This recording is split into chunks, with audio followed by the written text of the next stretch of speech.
Bab 1381. Apakah kau juga meminta Elfrid menemanimu? Nama, bereinkarnasi dengan sistem terkuat penulis. Plus mematikan mengatur ulang. Aku tidak akan menyerah. Teriak Ifrit saat Astrape menjepit tubuhnya ke tanah dengan kakinya. Bunuh saja aku. Aku tidak akan tunduk pada siapapun. Teriakan marah Ifrit bergema di dalam domainnya. Setelah menjadi salah satu penguasa terkuat di benua barat, ia membanggakan dirinya sebagai yang terkuat di antara rekan-rekannya. Namun, sekarang, setelah mengalami kekuatan Astrape secara langsung, ia menyadari bahwa selama ini ia salah. Ada seseorang yang lebih kuat darinya, dan ia merasa seolah-olah semua kesulitan yang telah ia atasi untuk mencapai kekuatannya saat ini adalah kebohongan. Ifrit awalnya adalah roh api rendahan yang berhasil melangkah ke pangkat demigod setelah ratusan tahun mengalami kesulitan. Karena itu, ia membanggakan dirinya karena mampu mencapai apa yang hanya bisa diimpikan orang lain. Meskipun ia dipukuli hingga babak belur, harga dirinya tidak mengizinkannya untuk tunduk. Tidak kepada Astrape, dan tentu saja tidak kepada remaja berambut merah yang memerintah wanita kasar itu. Tuan, yang ini serius, Astrape tersenyum. Dia lebih memilih mati daripada tunduk padamu. Haruskah aku terus menghajarnya? William menggelengkan kepalanya. Dia dan Ifrit tidak pernah bertengkar satu sama lain, jadi tidak perlu ada kekerasan yang berlebihan.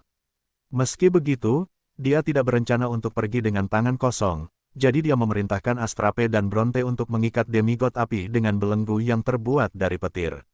Duren, yang memperhatikan pertempuran dari awal hingga akhir, tidak dapat menahan perasaan bahwa dia menjadi bagian dari momen penting dalam sejarah. Sekarang setelah salah satu dari 4 demigod telah ditaklukkan, semua keraguannya telah hilang sepenuhnya. Tuan Duren, kemana kita akan pergi selanjutnya? William meminta kurcaci itu untuk menatapnya dengan tatapan penuh hormat. Dari sini, kita menuju ke tenggara, jawab Duren. Di sana, demigod angin, Henhi Sesui, tinggal. Aku cukup beruntung untuk melihatnya, dan aku dapat menggambarkan kepadamu secara rinci seperti apa rupanya. William cukup tertarik untuk mengetahui lebih banyak tentang demigod berikutnya yang akan mereka temui, jadi dia membiarkan Duren melanjutkan ceritanya. Henhi Sesui adalah manusia bersayap 4 dan berkepala ular, yang mengirimkan badai musiman ke seluruh benua barat, dari tempat tinggalnya, jelas Duren. Dia memiliki hubungan yang baik dengan Ifrit, dan aku khawatir dia tidak akan terlalu senang begitu dia melihatmu telah menangkapnya. Half-elf itu melirik ke arah demigod api yang terikat yang sedang melotot ke arahnya. Aku tidak tahu siapa kau, atau mengapa kau datang ke benua barat, tetapi aku dapat menjamin satu hal, kata Ifrit dengan uap yang keluar dari mulutnya. Tidak seorang pun dari kami akan tunduk padamu, dan mengakuimu sebagai tuan kami. Yang mengejutkan sang demigod, William hanya mengangkat bahu, seolah menjadikan 4 demigod rendahan sebagai bawahannya adalah hal yang paling tidak menjadi perhatiannya. Astrape, yang berdiri di samping Ifrit, terkekeh. Dasar bodoh, apa kau masih tidak mengerti? Astrape mencibir, tuanku memiliki kita di sisinya, jadi apa yang membuatmu berpikir bahwa orang sepertimu sepadan dengan waktunya? Kau terlalu memikirkan dirimu sendiri. Lalu mengapa kau ingin membuatku tunduk? Ifrit membalas perkataan Astrape, membuat wanita cantik itu menatapnya dengan jijik. Namun, sebelum dia bisa menjawab pertanyaan Ifrit, perkataan William memotongnya. Kami tidak butuh kau untuk tunduk, jawab William. Kami hanya perlu menunjukkan ekspresi kekalahanmu kepada Raja-Raja Federasi Gunnar. Itu sudah cukup untuk membuat mereka mengerti dengan siapa mereka berhadapan. William bisa tahu bahwa Ifrit tidak bercanda ketika mengatakan bahwa tidak seorang pun dari mereka akan tunduk kepadanya, bahkan jika mereka dipukuli sampai tak berdaya. Karena itu masalahnya, dia memutuskan untuk membuat rencana B, dan hanya menunjukkan kepada Raja-Raja Federasi Gunnar bahwa melawannya adalah hal yang sangat bodoh untuk dilakukan. Meskipun dia tidak ingin mengikuti cara Nissa, dia tidak punya pilihan selain melakukannya.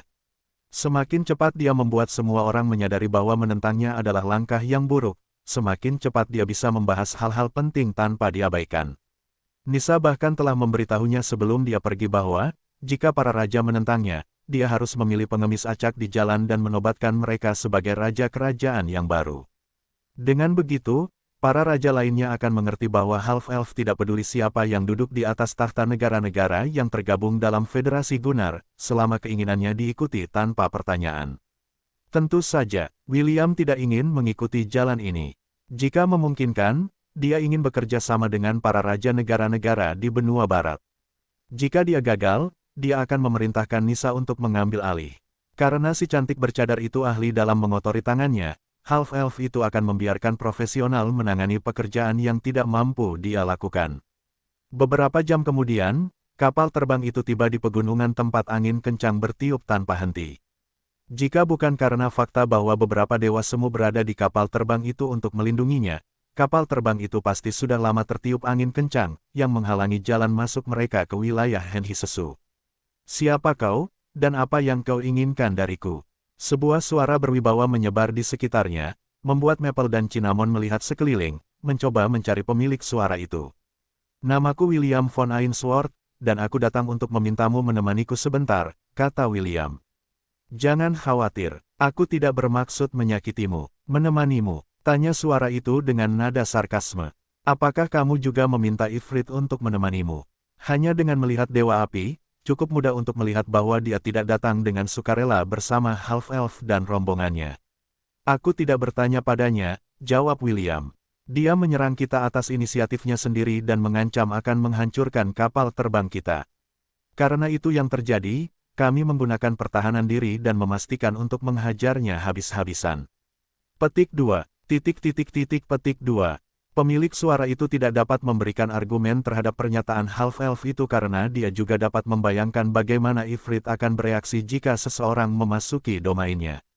Dewa api itu lebih suka menghancurkan sesuatu terlebih dahulu, dan berbicara kemudian, membuatnya menjadi makhluk yang sangat sulit untuk diajak bersosialisasi. Bolehkah aku menolak? Suara itu bertanya sekali lagi. Tidak, jawab William. Apakah kau akan ikut dengan kami dengan sukarela? Atau haruskah kau ikut dengan kami dalam keadaan terikat seperti temanmu ini? William tidak lagi ragu-ragu dan bertindak seperti orang jahat.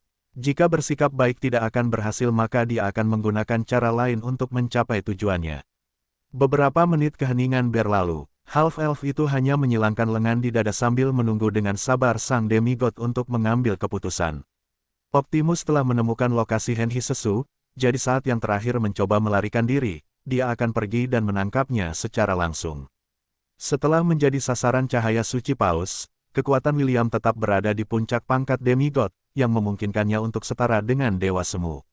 Akan cukup mudah baginya untuk menangkap Henhisesu, bahkan jika yang terakhir mencoba melarikan diri dengan segala yang dimilikinya. Baiklah, aku akan ikut denganmu. Seorang pria bersayap 4 dan berkepala ular muncul di puncak tertinggi pegunungan dan menatap half-elf itu dengan tenang dan kalem. Setelah mempertimbangkan untung ruginya, Henhisesu menilai bahwa orang-orang di sekitar half-elf itu lebih dari mampu untuk menghajarnya, seperti yang terjadi pada Ifrit, jika dia melawan. Pilihan yang bagus, komentar William. Sekarang, ayo, kita masih punya tempat untuk dituju. Henhisesu mengangguk enggan saat ia terbang menuju kapal terbang, dan mendarat di samping Ifrit yang terikat. Sang Dewa Angin melirik ke arah temannya yang tampak menyedihkan, yang membuat temannya mengalihkan pandangannya karena malu.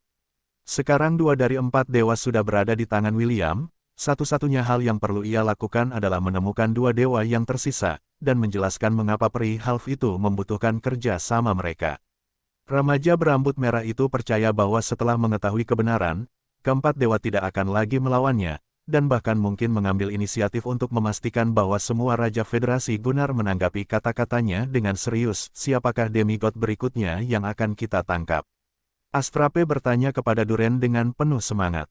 Apakah mereka kuat? Kurcaci itu menatap dewa palsu itu seolah-olah dia gila. Gadis kecil, kau adalah dewa palsu. Bahkan jika para demigod itu kuat, mereka tidak akan mampu mengalahkanmu, apapun yang mereka lakukan. Bisakah kau berhenti menjadi pengganggu bagi mereka yang lebih lemah darimu? Duren sangat tergoda untuk mengatakan kata-kata ini, tetapi karena dia tidak ingin menyinggung gadis yang dapat menembakkan petir dari ujung jarinya, dia hanya tersenyum dan menganggukkan kepalanya. Demigod dari selatan mengendalikan kekuatan alam, jawab Duren. Namanya Silenus, dan dia juga dapat menggunakan sihir bumi. Titania, yang sekarang sedang memberi makan Maple dan kayu manis beberapa buah kering, mengalihkan perhatiannya kepada kurcaci itu. Sihir alam, Titania tersenyum. Astrape, aku ingin menguji sendiri demigod berikutnya. Oh, kau tidak asyik, Titania, Astrape cemberut. Hanya karena kau mendengar bahwa demigod berikutnya memiliki kemampuan untuk mengendalikan alam, kau berencana untuk melawan mereka sendiri. Titania tersenyum pada temannya, yang masih dalam proses melampiaskan rasa frustrasinya. Aku tidak akan menyangkal bahwa alasanmu benar. Aku hanya ingin tahu tentang seperti apa demigod berikutnya. Selain itu, Bronte sudah berbicara dengan Master. Setelah kita selesai mengumpulkan 4 demigod, dia akan menghabiskan waktu berkualitas bersama kita. Benarkah? Baiklah, aku akan duduk di sini. Terima kasih, Astrape. Ifrit dan Henhi Sesui, yang duduk tidak jauh dari Astrape dan Titania, merasa tidak berdaya karena di mata para dewa semu, mereka hanyalah pecundang. Mereka ingin berkata, apakah kami ini lelucon bagimu? Tetapi mengetahui bahwa jawabannya adalah ya, mereka bahkan tidak mencoba bertanya untuk menjaga harga diri mereka yang tersisa. Benar saja, setelah 2 jam, mereka tiba di hutan lebat yang membentang bermil-mil. Titania, yang menguasai kekuatan alam menganggukkan kepalanya tanda menghargai karena ia dapat merasakan keanekaragaman flora dan fauna di dalam hutan. Setidaknya ia mampu, kata Titania sebelum melompat dari dek kapal terbang. Ia kemudian terbang ke tengah hutan dan menggenggam kedua tangannya. Sepasang sayap peri muncul di belakang punggungnya, membuat kecantikannya yang sudah surrealis menjadi lebih dalam. Lalala, lalala, lalala, lalala, Titania mulai bernyanyi, dan suara surgawinya menyebar di sekitarnya, membuat hutan yang ramai menjadi sunyi seolah-olah mereka semua telah jatuh ke dalam keadaan tidak sadar. Sesaat kemudian, suara kecapi bergabung dengan nyanyiannya, menciptakan simfoni yang bahkan membuat Ifrit, yang merupakan dewa paling berapi-api di benua barat, memejamkan matanya untuk menikmati alunan musik surgawi yang menenangkan hatinya yang mengamuk. Maple dan Cinnamon, yang juga suka bernyanyi, bergoyang ke samping dengan tangan saling bertautan. Mereka berdua tidak bernyanyi, dan hanya menikmati lagu itu dengan cara mereka sendiri, membuat half-elf itu menatap mereka dengan penuh kasih sayang. Beberapa menit kemudian, lagu itu berakhir, dan dari hutan, sesosok makhluk yang sangat dikenal Will muncul. Makhluk yang setengah manusia dan setengah binatang melayang di udara sambil memegang kecapi di tangannya. Seorang satir, Titania tersenyum. Apakah kau yang bernama Silenus? Satir itu tersenyum dan menundukkan kepalanya dengan hormat. Merupakan kehormatan besar bagi seorang wanita cantik sepertimu untuk mengetahui namaku.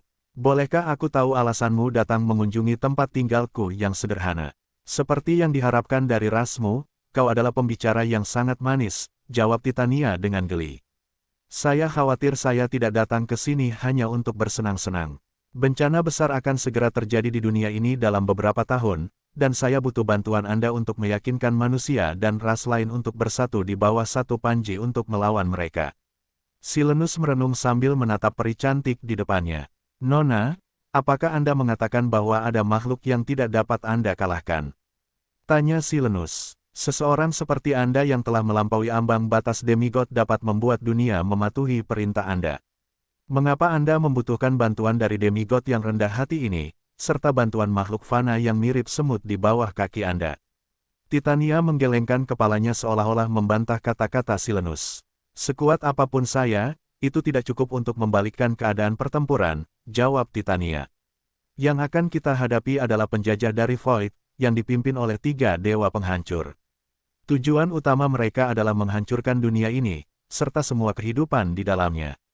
Ekspresi satir menjadi muram saat dia mendengarkan kata-kata Titania. Sebagai orang yang menguasai kekuatan alam, cukup mudah untuk berbohong, dan mengarang cerita fantasi. Namun, karena dia tahu cara berbohong dengan baik, dan menipu orang lain, dia mengerti bahwa wanita cantik di depannya tidak berbohong, dan mengatakan kepadanya sebuah kebenaran yang tidak dia duga akan didengarnya. Dunia ini akan hancur. Berapa lama waktu yang kita miliki? 2 tahun. Tidak lebih dari itu. Silenus memejamkan matanya selama setengah menit sebelum membukanya lagi. Nona, karena kita melawan dewa, apakah perlu bertarung? Tanya Silenus. Tidak ada peluang untuk menang. Titania tersenyum karena dia bisa mengerti apa yang coba dikatakan Silenus. Jika dia berada di posisi yang sama dengannya, dan belum bertemu William, dia pasti akan memiliki pendapat yang sama. Kalau begitu, apakah kau bilang bahwa kita harus menawarkan leher kita kepada mereka dan membiarkan mereka memenggal kepala kita? Tanya Titania. Tidak, Jawab Silenus. Baiklah, Nona. Karena perkelahian tidak dapat dihindari, aku dengan senang hati akan bertarung di sisimu. Ngomong-ngomong, apakah kau masih sendiri? Titania terkekeh karena menurutnya pendekatan satir yang lugas itu cukup lucu. Maaf, tapi aku sudah punya pacar, kata Titania sebelum melirik William, yang sedang menatapnya dari dek kapal terbang. Begitu ya, itu sangat disayangkan, jawab Silenus. Meskipun dia tidak keberatan bersaing untuk mendapatkan wanita cantik, dia tetap harus mempertimbangkan dengan siapa dia berhadapan. Tatapan sekilas saja sudah cukup untuk memberitahunya bahwa William bukanlah buah kesemak lembut yang bisa dicubitnya dengan jari-jarinya. Jika dia tidak berhati-hati dalam bersikap, dia mungkin akan kehilangan alat kelaminnya, dan selamanya kehilangan kebahagiaan sebagai anggota spesies laki-laki. Semenit kemudian, Silenus mendarat di kapal terbang dan berjalan mendekati kedua temannya, yang sedang menatapnya dengan ekspresi rumit di wajah mereka. Kenapa wajah-wajah sedih, teman-temanku? Tanya Silenus. Kita semua akan duduk di kursi paling depan untuk menyaksikan kiamat. Ini adalah kisah yang akan dibicarakan oleh generasi-generasi mendatang. Diam, bajingan hutan, atau aku akan membakarmu. Ifrit mendengus. Silenus tidak mempermasalahkan sikap Ifrit karena dia sudah terbiasa dengan itu. Sebenarnya, satir cukup penasaran dengan petualangan seperti apa yang akan dia ikuti. Dia telah tinggal di hutan selama ratusan tahun, dan sudah sangat lama sejak terakhir kali dia berhubungan dengan ras lain.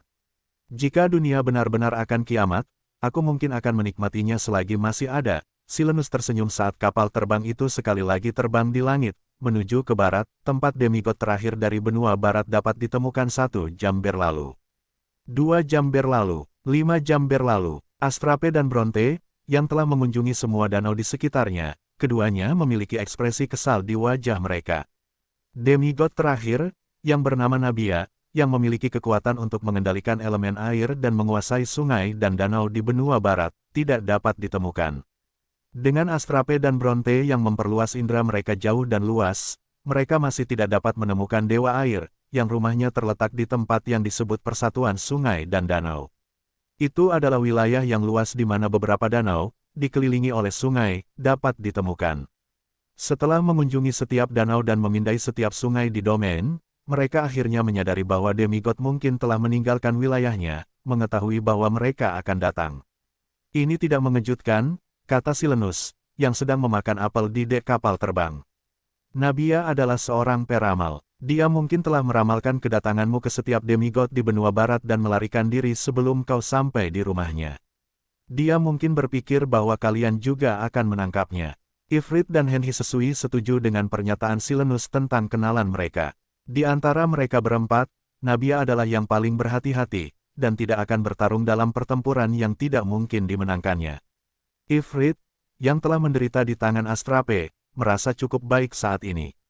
Melihat frustrasi para Sudogat membuatnya tidak dapat menahan seringai yang telah lama muncul di wajahnya. Kerja bagus, Nabia, pikir Ifrit sambil mengacungkan 2 jempol kepada demigod air di dalam hatinya. Setelah 2 jam mencari, Astrape dan Bronte kembali ke kapal terbang tanpa hasil apapun. Kami telah mencari kemana-mana dan bahkan memeriksa wilayah terdekat, tetapi tidak ada satupun jejaknya yang dapat ditemukan, lapor Astrape. Sebagai dewa air, dia mampu berjalan melalui sungai, dan air telah menyebarkan petunjuk apapun tentang rute yang telah diambilnya, kata Bronte. Tuan, saya khawatir kita tidak akan dapat menemukan gadis Nabia ini. William mengangguk mengerti dan berterima kasih kepada kedua dewa semu yang merasa sedih karena tidak dapat menyelesaikan misi mereka. Sekarang setelah demigod terakhir tidak dapat ditemukan, Half-Elf tidak punya pilihan lain selain melanjutkan rencana yang ada dalam benaknya. Dia percaya bahwa, bahkan tanpa Nabia, memiliki 3 demigod di sisinya akan menjadi kekuatan pencegah yang cukup bagi raja-raja Federasi Gunnar. Mari kita beristirahat di sini malam ini, kata William. Sebelum mengalihkan pandangannya ke Ifrit, Henhi Sesui, dan Silenus. Saya ingin mengundang kalian bertiga untuk memasuki domain saya. Jangan khawatir, kalian tidak akan dilukai dengan cara apapun. Ini hanya asuransi untuk mencegah kalian bertiga melarikan diri. Meskipun cara yang kami gunakan untuk menahan kalian semua agak dipaksakan, Kami tidak berbohong ketika kami mengatakan bahwa kami membutuhkan bantuan kalian untuk mengumpulkan semua kerajaan di benua barat untuk melawan kekuatan yang mengancam akan menghancurkan dunia ini. Ifrit mencibir, kalian terus mengatakan omong kosong bahwa dunia ini akan segera hancur. Apakah kalian pikir kami ini anak-anak manusia yang mudah tertipu yang akan mempercayai cerita seperti itu? Henhi Sesui memiliki pendapat yang sama dengan temannya, Ifrit. Dia tidak percaya apapun yang dibicarakan remaja berambut merah itu dan hanya berpikir bahwa itu adalah alasan untuk menjadikan mereka bawahannya. Silenus, di sisi lain, tidak berkomentar apapun tentang masalah itu. Apakah William berbohong atau tidak, dia tidak peduli. Satu-satunya hal yang ada dalam pikirannya adalah melihat dunia lagi setelah menghabiskan ratusan tahun di dalam hutan tempat dia tinggal. Karena kau sangat ingin melihatnya, izinkan aku menunjukkannya padamu, kata William sambil berjalan ke arah Ifrit, yang tanpa sadar tersentak karena half-elf itu memancarkan kekuatan yang membuatnya merasa terancam. Half-elf itu lalu menepuk dahi Ifrit, Henhi Sesui, dan Silenus, membuat mereka bertiga linglung. Ketika ketiganya sadar kembali, mereka mendapati diri mereka berada di dunia dengan langit biru cerah, dan lautan yang membentang sejauh mata memandang. Di sekeliling mereka terdapat banyak sekali senjata yang tertanam di permukaan laut, seolah-olah itu adalah salah satu medan perang di masa lampau. Sebenarnya, Laut Kesadaran William telah mengambil bentuk medan perang Asgard, sebelum hancur total. Tak terhitung banyaknya senjata yang tergeletak di tanah saat pemiliknya bertarung, hingga mereka menghembuskan napas terakhir, untuk melindungi semua yang mereka anggap sakral. Adegan ini meninggalkan kesan yang mendalam bagi William, yang secara tidak sadar telah membawa adegan ini bersamanya selama banyak kehidupan yang telah dijalaninya setelah jatuhnya Asgard. Di tengah-tengahnya ada dua kristal jiwa, yang satu berwarna putih, yang lainnya berwarna hitam. Di dalamnya terdapat dua makhluk kesayangannya, Elliot dan Conan, yang William simpan di dalam dunianya, sehingga ia dapat mengunjungi mereka kapan saja ia mau. Sekarang aku akan menunjukkan kepadamu pasukan yang akan kita hadapi, kata William dengan tenang. Namun, jika seseorang mendengarkan dengan saksama, jejak kesedihan dapat terdengar dalam suaranya. Tiba-tiba, dunia biru itu menghilang, dan digantikan oleh pemandangan neraka di mana api menghanguskan daratan, dan surga berwarna merah seperti darah. Senjata-senjata yang tertanam di laut tetap ada, tetapi kali ini, mereka berakar di tanah, yang diwarnai dengan darah. Tubuh manusia, monster, dan raksasa yang tak terhitung jumlahnya tergeletak mati di tanah, sementara jeritan, raungan, dan kutukan para prajurit yang masih bertarung di sekitarnya bergema di udara. Kemudian, ketiga demigod melihatnya. Seorang raksasa yang menjulang tinggi di atas semua raksasa lainnya, membawa pedang yang menyala di tangannya. Dengan satu tebasan pedangnya, semua yang ada di sekitarnya terbakar dengan api yang membakar, bahkan Ifrit, yang memegang kekuatan api, merasa seolah-olah apinya tidak lebih dari lilin jika dibandingkan dengan api pedang yang mirip dengan penyembur api. Tiba-tiba, seorang raksasa berambut merah muda, yang beberapa kali lebih kecil dari raksasa yang memegang pedang berapi-api, meneriakkan. Teriakan perang saat dia menyerang langsung ke dalam pertarungan melawan makhluk yang beberapa kali lebih kuat darinya. Hancurkan kekosongan, teriak sang raksasa, badai sayap darah. Kupu-kupu merah yang tak terhitung jumlahnya berkibar di sekitar Giantes saat dia melepaskan apa yang tampaknya menjadi serangan terkuatnya terhadap monster yang menjulang tinggi di depannya. Serangannya mengenai, tetapi itu tidak cukup untuk mengalahkan lawannya. Segera, dia dilahap oleh api neraka yang tidak meninggalkan apapun kecuali bara tubuhnya, saat dia berdiri melawan keberadaan yang mustahil baginya untuk dikalahkan. Saat itulah mereka melihat William, yang berteriak kesakitan dan patah hati setelah melihat Giantes mati. Sesaat kemudian, dia juga menyerang raksasa itu tetapi sia-sia. Beberapa prajurit lainnya bergabung dalam pertarungan, tetapi satu-satunya hal yang menunggu mereka adalah api yang membakar keberadaan mereka dari muka dunia. Adegan neraka ini berlanjut hingga hanya satu orang yang tersisa di medan perang. Berbaring di tanah, bahkan tidak dapat mengangkat satu jari pun, dia menunggu kematian untuk menjemputnya. Segera, seorang elf cantik muncul entah dari mana, dan memeluknya erat.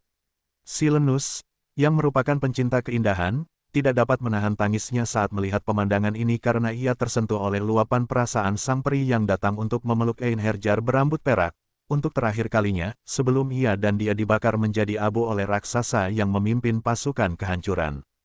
Hal, Terakhir yang dilihat oleh ketiga demigod adalah dunia yang diselimuti api, di mana tidak ada jejak kehidupan yang tersisa.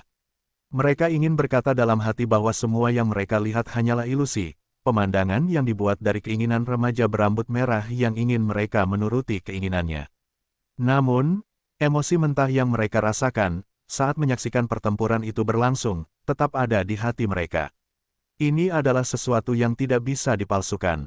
Sebagai demigod, mereka mampu memisahkan kebenaran dari kebohongan, dan apa yang mereka lihat adalah kebenaran, dan tidak ada yang lain selain kebenaran. Beberapa menit kemudian, api itu menghilang dan mereka kembali lagi ke dunia biru jernih yang tampak begitu tenteram dan damai, yang sangat kontras dengan apa yang baru saja mereka saksikan. Itulah yang akan kita hadapi dalam waktu 2 tahun, kata William lembut. Sekarang, aku akan membiarkan kalian memutuskan apakah kalian akan hanya menonton dari samping saat dunia terbakar menjadi abu, atau membuat perlawanan terakhir bersama mereka yang berusaha melindungi dunia ini. Si peri setengah itu kemudian melambaikan tangannya, dan mengembalikan ketiganya kembali ke dunia nyata, di mana mereka semua memandang remaja berambut merah itu dengan cara baru. Aku akan memberimu waktu 1 hari untuk mengambil keputusan, kata William sebelum berbalik untuk membuka portal yang mengarah ke wilayah 1000 binatang. Apakah kalian akan melarikan diri atau melawan, terserah kalian untuk memutuskan. Namun, ketahuilah bahwa tidak ada tempat untuk lari, bahkan jika kalian berlari ke ujung dunia ini, dalam upaya untuk menyelamatkan hidup kalian. Satu-satunya hal yang menanti kalian adalah kematian yang lambat dan menyakitkan. Kalian akan menjadi orang terakhir yang selamat dari dunia yang akan hancur, dan kalian akan mati dengan mengetahui bahwa kalian tidak melakukan apapun untuk menghentikannya. Silenus memetik kecapinya dengan pelan, sementara semangkuk air yang diambil dari danau diletakkan di atas tong di depannya. Semua orang sudah tidur, tetapi dia menawarkan diri untuk menjaga kapal terbang itu malam itu. Setelah menyaksikan pertempuran di dalam laut kesadaran William, half-elf itu membebaskan Ifrit dari rantai yang mengikatnya sebagai tanda itikat baik, membiarkan demigod api itu mendapatkan kembali kebebasannya. William memutuskan bahwa dia tidak perlu lagi membawa ketiga demigod itu ke wilayah 1000 binatang, dan membiarkan mereka melakukan apapun yang mereka inginkan dengan syarat mereka akan menemaninya ke kerajaan Edelweiss saat pagi tiba. Half-elf itu tidak takut kehilangan salah satu dari ketiga demigod itu, jika mereka memilih untuk melarikan diri. Optimus telah memasang pelacak pada mereka, jadi kemanapun mereka lari, mereka akan dengan mudah ditangkap kembali dan dibawa kembali ke kapal terbang oleh Astrape dan Bronte, dalam hitungan menit. Saat alunan musik kecapi dimainkan dengan lembut, sebuah riak muncul di permukaan air dalam mangkuk. Beberapa detik kemudian, riak itu menghilang dan bayangan seorang wanita cantik berambut biru panjang terlihat di permukaan air. Apa kau baik-baik saja, Silenus? Nabia, sang dewa air, yang berhasil lolos dari perburuan William, bertanya dengan nada khawatir. Apa mereka menyakitimu? Tak ada kata yang keluar dari mangkuk, tetapi satir itu dapat dengan mudah membaca bibir temannya, sehingga ia dapat memahami kata-katanya. Silenus tidak menjawab dan hanya memetik kecapi di tangannya. Saat ini, mereka berdua berkomunikasi dengan cara yang hanya mereka sendiri yang tahu, yang mencegah orang lain menguping pembicaraan mereka. Senang mengetahui bahwa kau baik-baik saja, kata Nabia setelah mengartikan lirik di balik melodi itu.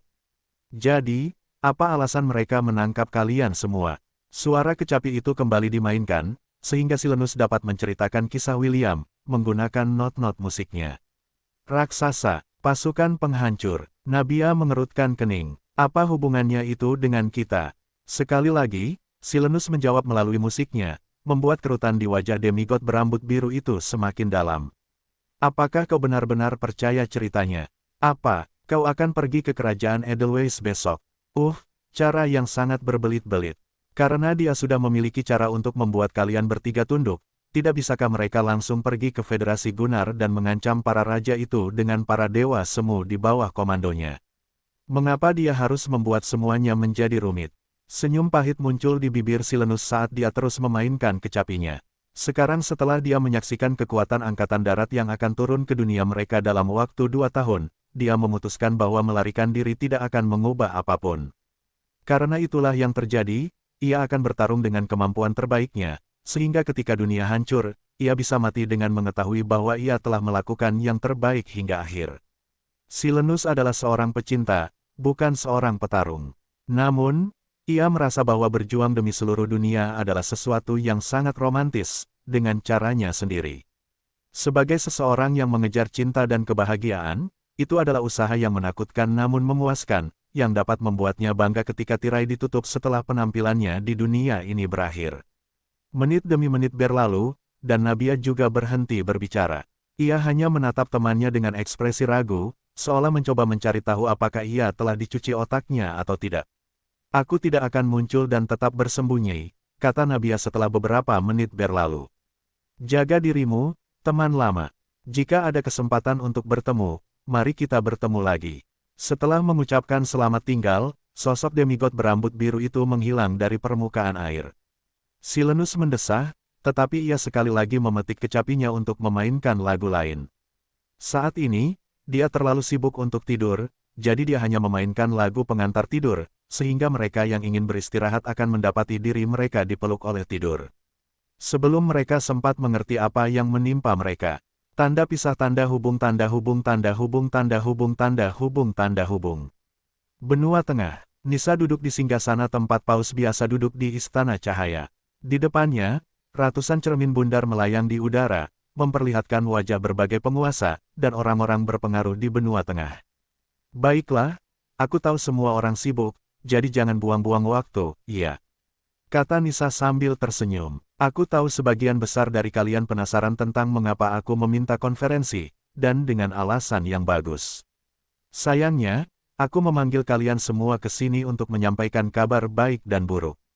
Nisa berhenti sejenak untuk membiarkan para raja dan kaisar mencerna kata-kata pembukaannya, sehingga mereka dapat mempersiapkan diri untuk apa yang akan terjadi selanjutnya. Kabar baiknya adalah perang melawan pewaris kegelapan telah berakhir, kata Nisa. Perang dengan Holy Order of Light juga telah berakhir. Saat ini, satu-satunya yang memiliki kemampuan untuk menaklukkan seluruh dunia tidak lain adalah Kekaisaran Ainsworth, tetapi sangat disayangkan bahwa Yang Mulia, William von Ainsworth, tidak tertarik untuk memperluas kekaisarannya untuk mencaplok kerajaan Anda. Ekspresi lega terlihat di sebagian besar wajah para raja yang hadir dalam konferensi tersebut. Namun, beberapa orang dapat mengatakan bahwa ini hanyalah puncak gunung es, jadi mereka tetap diam dan menunggu Nisa untuk melanjutkan pembicaraan. Sekarang, kita bicarakan berita buruknya, kata Nisa. Aku tahu bahwa kekuatan militer semua kerajaan di benua tengah telah menurun drastis setelah perang melawan pewaris kegelapan. Sekarang setelah perang berakhir, masa damai dan pemulihan biasanya akan menyusul, yang memungkinkan semua orang untuk pulih dari luka yang mereka terima dari perang sebelumnya. Sayangnya, waktu tidak berpihak pada kita, dan kita menghadapi ancaman yang jauh lebih besar daripada pewaris kegelapan, pangeran kegelapan, dan Ordo Suci Cahaya jika digabungkan. Kekuatan yang akan dengan mudah menginjak-injak kerajaanmu seolah-olah istanamu terbuat dari pasir. Seperti yang diharapkan Nisa, mayoritas penguasa menatapnya dengan ekspresi ragu, tetapi dia telah mempertimbangkan semua ini ketika dia meminta sebuah konferensi. Dia tidak seperti William, tidak seperti Half-Elf, yang tidak ingin menginjak-injak harga diri dan martabat orang lain. Nisa adalah jenis yang berbeda. Dia tidak peduli metode apa yang dia gunakan, bahkan jika itu keji. Selama pekerjaan itu selesai, dia akan melakukannya dengan senyum di wajahnya, sementara dia dengan hati-hati membersihkan tangannya yang berdarah dengan sapu tangan putih bersih, menodainya dengan darah orang-orang yang cukup bodoh untuk menentangnya. Saat ini, saya secara resmi mengundang semua orang ke aliansi besar, Nisa mengumumkan. Aliansi ini tidak hanya akan terdiri dari kerajaan dan kekaisaran di benua tengah. Tidak, aliansi ini akan menjadi aliansi besar yang akan menyatukan seluruh dunia. Benua Selatan, Benua Bulan Perak Timur, Benua Iblis Utara, dan Federasi Gunnar, Benua Barat semuanya akan bersatu di bawah satu panji dan bertarung sebagai satu. Kata-kata Nisa bergema seperti guntur di telinga orang-orang yang telah menghadiri konferensi tersebut. Mereka tidak menyangka bahwa wanita bercadar yang menjabat sebagai pengurus wilayah Wil akan membuat pernyataan yang mengejutkan seperti itu. Namun, untuk beberapa alasan, tidak seorang pun dari mereka yang berpikir bahwa ini adalah usaha yang mustahil. Sekarang setelah William menguasai benua bulan perak dan benua iblis, yang tersisa hanyalah benua selatan, tengah, dan barat. Jika dia benar-benar dapat menyatukan semua faksi yang terbagi ini bersama-sama, maka itu akan benar-benar menjadi aliansi besar yang belum pernah dilihat dunia. Sebelumnya, dan mungkin tidak akan pernah terlihat lagi. Sekarang, inilah bagian yang menyenangkan, kata Nisa saat ujung jarinya yang panjang dan ramping dengan ringan mengetuk sandaran tangan tahtanya yang megah. Mereka yang menolak untuk berpartisipasi akan menjadi musuh kaisarku, dan akan menjadi musuh peri. Oh maaf, mereka saat ini Drolls, Demons, dan juga kekaisaran Ainsworth. Kami tidak akan menerima penolakan, dan mereka yang mengatakan tidak akan berpartisipasi dalam aliansi akan mengobrol sebentar dengan orang ini. Raja Iblis Banteng muncul di ruang singgasana dan menyilangkan tangan di dada. Semua raja dan kaisar tahu siapa dia karena dia adalah sosok yang mereka semua takuti untuk hadapi di medan perang. Sekarang Dewa Semu yang kuat itu berada di bawah komando William, itu juga berarti dia berada di bawah komando Nisa, dan dapat diperintah sesuai keinginannya. Sekarang, mari kita mulai proses pemungutan suara, kata Nisa dengan nada menggoda. Siapa di antara kalian yang ingin bergabung dengan aliansi? Bagi yang tertarik, silakan angkat tangan kanan. Bagi yang tidak tertarik, silakan siapkan peti mati kalian karena Raja Iblis Banteng akan segera menuju kerajaan kalian untuk secara pribadi mengakhiri garis keturunan kerajaan kalian, sehingga kita dapat memilih pengemis acak di jalanan dan menobatkannya sebagai penguasa baru negara kalian. Dengan ancaman yang begitu mencolok di udara, semua raja mengangkat tangan kanan mereka, menyatakan niat mereka yang jelas untuk bergabung dengan aliansi besar di bawah komando William. Bagus sekali. Nisa menepuk tangannya dengan ringan seolah menikmati pertunjukan yang menghibur. Karena semua orang ingin bergabung, sekarang kita akan membahas cara kita menghadapi ancaman yang akan datang dengan kemampuan terbaik kita. Jangan salah, Tuan dan Nyonya, kita akan menghadapi perang yang akan mempermalukan era kegelapan para dewa. Semua orang harus memikul tanggung jawab untuk mempertahankan dunia ini, dan aku tidak akan menoleransi segala bentuk kepengecutan dan kehinaan. Kehadiran Nisa yang sombong membuat semua orang yang mendengar kata-katanya menatapnya seolah-olah mereka sedang melihat permaisuri seluruh dunia. Seorang permaisuri yang terlahir untuk memerintah mereka semua dengan tangan besi, tidak membiarkan siapapun menentangnya, dan remaja berambut merah, yang berusaha sekuat tenaga untuk membuat federasi Gunnar patuh seperti orang lain. Jadi, ini kerajaan Edelweiss.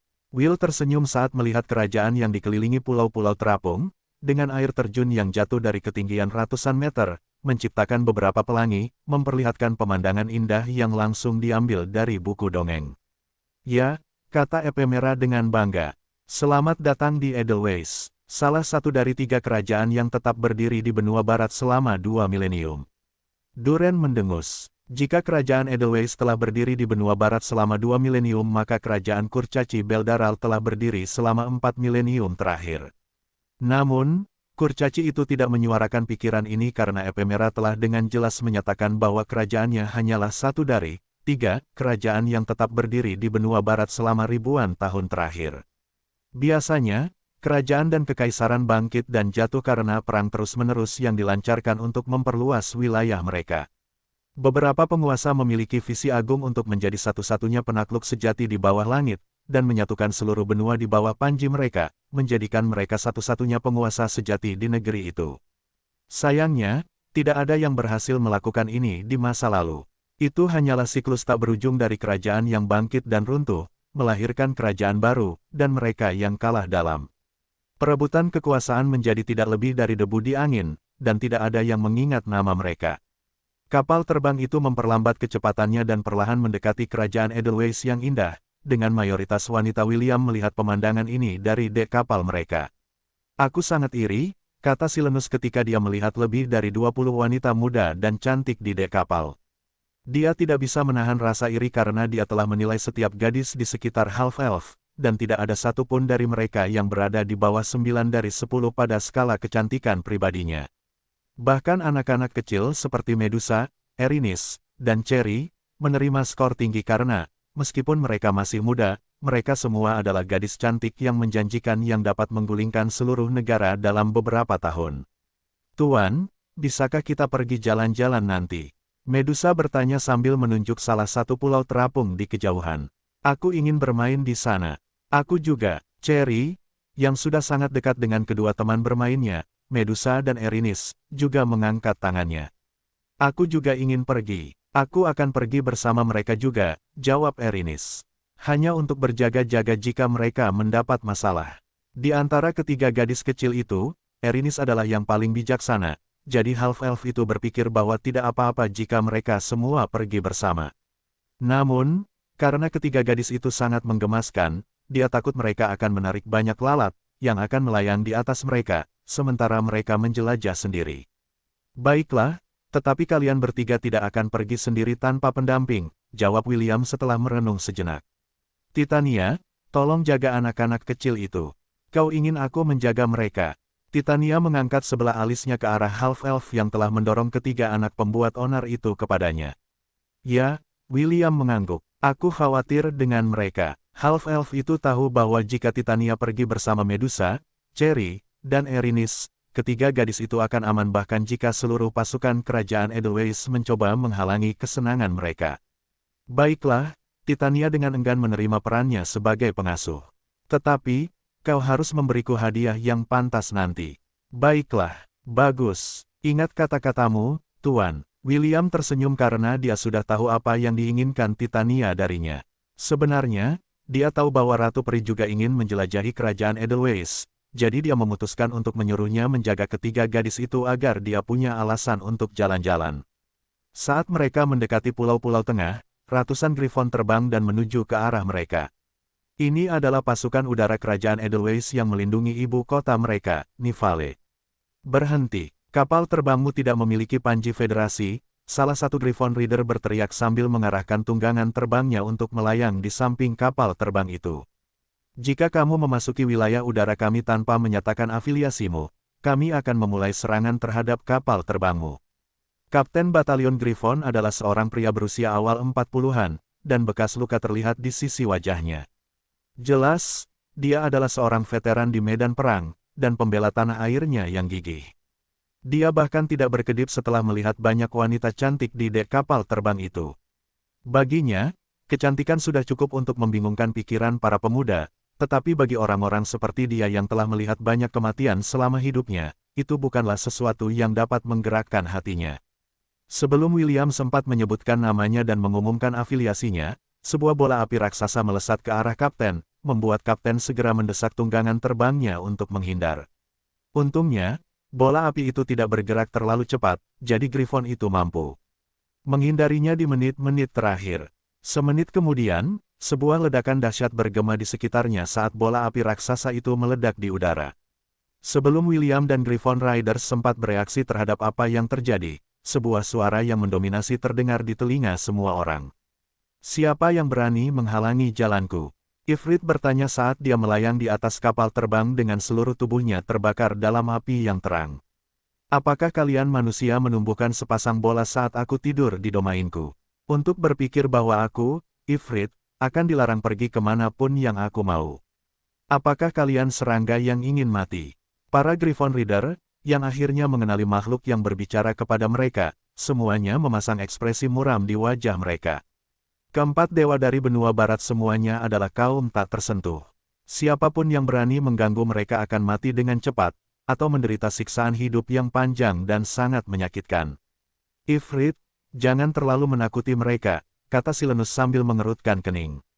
Apa yang akan kau lakukan jika mereka semua terkena serangan jantung? Kita harus menangani ini dengan damai, kau tahu. Apa salahnya membuat mereka mengerti dengan siapa mereka berhadapan? Henhi Sesui bertanya, jika mereka tidak mengenali siapa kita, maka mereka tidak pantas untuk hidup. Hei, kau, kapten di sana, apakah kau tahu siapa kita? Pria berwajah bekas luka itu hampir mengencingi dirinya sendiri setelah pria berkepala ular itu menunjuk ke arahnya. Potret empat dewa setengah tergantung di barak, serta galeri semua kerajaan Federasi Gunnar, sehingga para anggota militer, para bangsawan, serta anggota keluarga kerajaan, tidak secara tidak sengaja menyinggung mereka jika mereka bertemu di dalam batas wilayah mereka.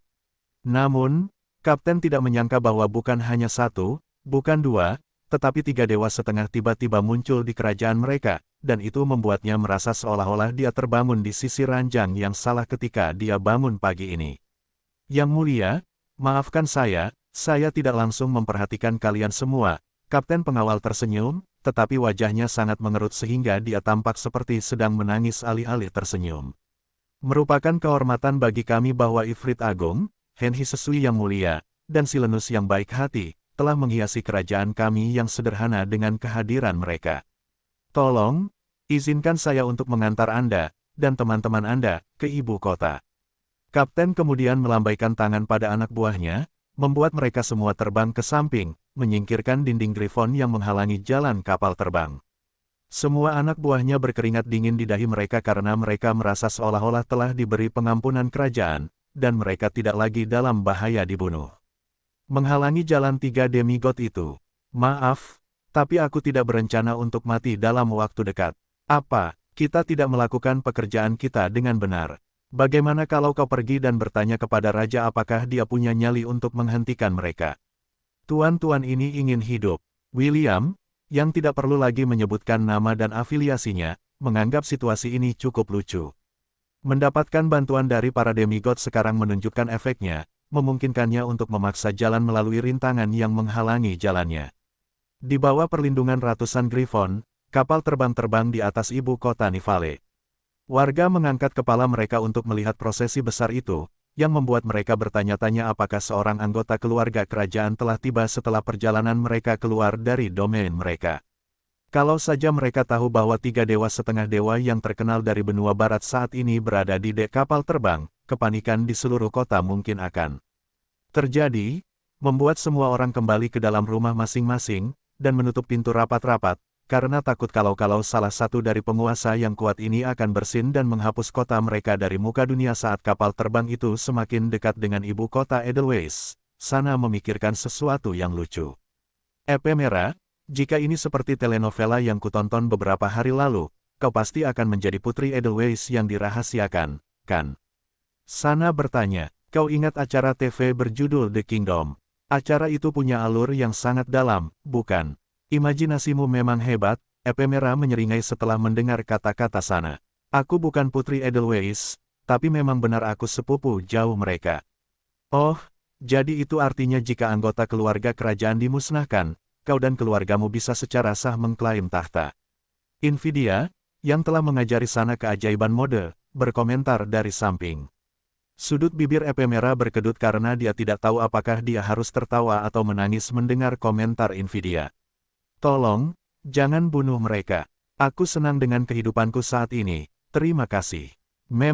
Pasti menyenangkan dipeluk oleh orang yang pernah kau coba bunuh di masa lalu.